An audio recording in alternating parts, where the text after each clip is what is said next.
মেসিকে golden ball না দেওয়ায় এভাবেই স্টেডিয়ামে মেসি মেসি স্লোগানে মুখরিত হয়ে ওঠেন দর্শকরা। পুরো টুর্নামেন্টে অসাধারণ পারফরমেন্সের জন্য এই পুরস্কারটা লিওনেল মেসির যে প্রাপ্য ছিল তা বুঝিয়ে দিলেন দর্শক।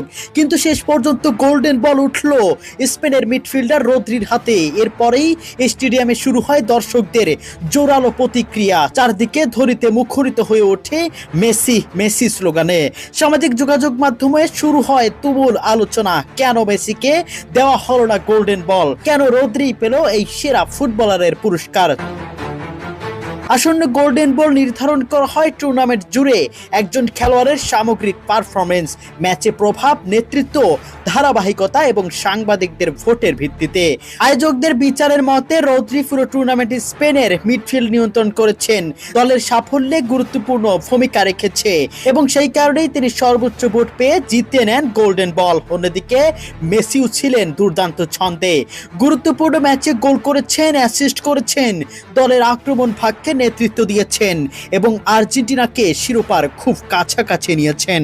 তাই অনেক ফুটবল সমর্থক মনে করেন মেসির পারফরমেন্সই গোল্ডেন বলের জন্য যথেষ্ট ছিল। তবে ফুটবল ব্যক্তিগত পুরস্কার নিয়ে বিতর্ক নতুন কিছু নয়। প্রায় প্রতিটি টুর্নামেন্টের পরেই এমন আলোচনা দেখা যায়, এবারও তার ব্যতিক্রম হয়নি।